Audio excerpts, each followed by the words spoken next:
Saludos invocadores, la última película de Pixar no ha dejado indiferente a nadie, no por su historia o trama principal, sino por la sexualidad de sus personajes. ¿Será Luca gay? ¿Qué significa la frase final que le dice Alberto a Luca? ¿Cuál es el mensaje de la película? ¿O qué sentido tiene la escena postcréditos? Todas estas preguntas y muchas cosas más os las cuento en el vídeo de hoy.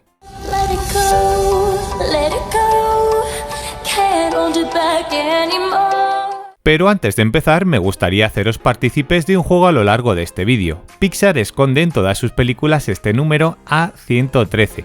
Como bien sabéis, este hace referencia al aula de estudiantes de diseño gráfico de California que posteriormente acabaron trabajando para Disney Pixar.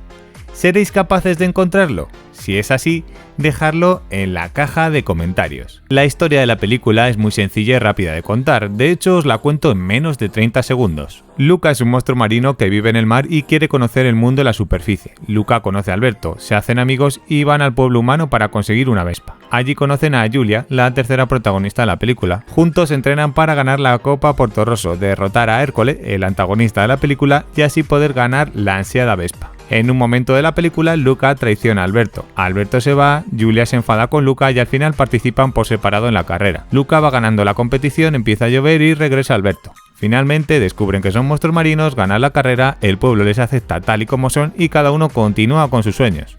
Como veis, la trama es muy sencilla, sin nada original y novedoso que nos haga explotar la cabeza. Es más, el argumento de no salgas a la superficie que los humanos son muy malos y no van a aceptarte, ya lo hemos visto en muchas películas. Podría poner muchos ejemplos, pero la postura de Tritón con Ariel es la misma que los padres de Luca con él. Y es que dicen que las comparaciones son odiosas, pero fijaros en esta escena donde guarda objetos de los humanos. No me digáis que no es una referencia a la Sirenita.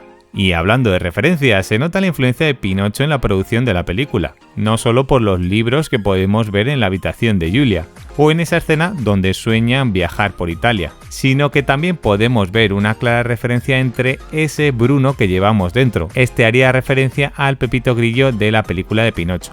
Es decir, chicos, nuestra conciencia que nos advierte de los peligros. Aparte de esto y el patrocinio de Piaggio con su moto Vespa, la película me ha parecido muy entretenida y que podría ver repetidas veces sin ningún problema. De hecho, lo he tenido que hacer para montar este vídeo y los próximos que se vienen para el canal. Sí es cierto que sigue una línea muy plana y que no despega hasta el último cuarto de hora, pero ¿qué queréis que os diga? Yo disfruto con cualquier cosa de Disney Pixar. El colorido y diseño que tienen los escenarios y personajes me ha enamorado. No sé si por el estilo de acuarela, porque he tenido la oportunidad de visitar la Riviera Italiana o simplemente porque he visto integrada perfectamente la película de Soul en Luca. Con esto me refiero a las diferentes escenas donde vemos que el personaje se traslada a ese mundo ideal tal y como ocurría en Soul. En definitiva, el objetivo de Pixar con Luca no es buscar la excelencia ni ser la mejor película producida hasta la fecha, ni siquiera emocionarnos como nos tiene acostumbrados. El objetivo es puramente didáctico.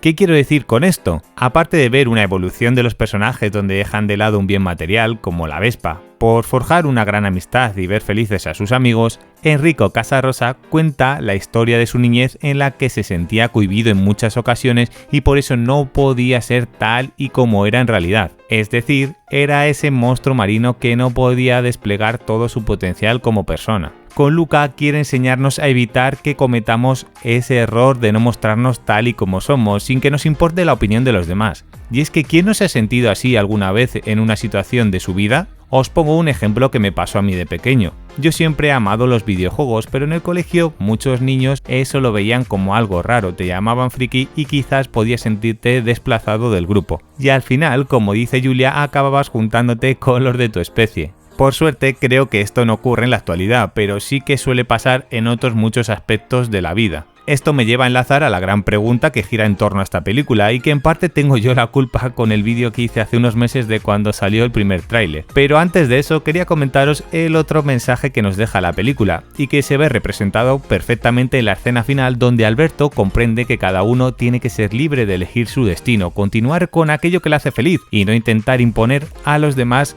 lo que a ti te gusta. Y ahora sí, vamos a responder a la polémica pregunta. ¿Es Luca, Alberto, Julia gays? Más allá de que esto no tenga mayor importancia, mi respuesta a día de hoy es no, pero con algunos matices. El director ya confirmó que estos tres personajes simplemente son amigos que no tienen más atracción que la de vivir una historia juntos. Y es que, como bien he dicho, es la historia de Enrico con su mejor amigo, que casualmente también se llama Alberto. Pero por otro lado, creo que hay algunos guiños y escenas que dejan a la libre interpretación del espectador.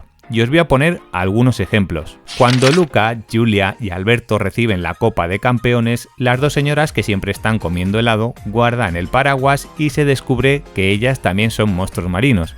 Esto sería un símil a lo que comúnmente conocemos como salir del armario. Otro de los datos a tener en cuenta es la fecha de estreno que coincide con el mes de la diversidad.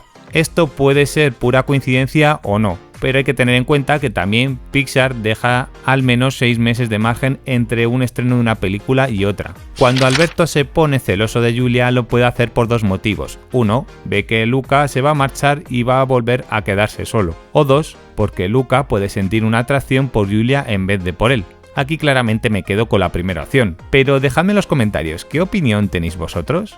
Y no acabamos de decir que el mensaje de la película es que cada uno se sienta libre de hacer lo que quiera y como quiera sin importar lo que opinen los demás. Por supuesto, esto se podría ampliar a cualquier colectivo que se sienta oprimido por parte de la sociedad. Por ejemplo, el colectivo LGBT, que aún en muchos países lo ven como algo raro o incluso está castigado con pena de muerte. A pesar del bonito mensaje que nos deja Luca, el guión de esta película se nota que no ha sido suficientemente trabajado.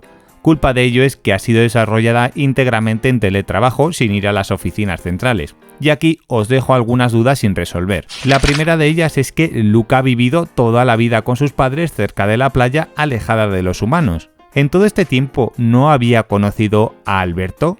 Es posible que este se haya mudado hace poco al Torreón de la Superficie, pero ¿no veis un poco raro que no se hubiesen visto tiempo atrás?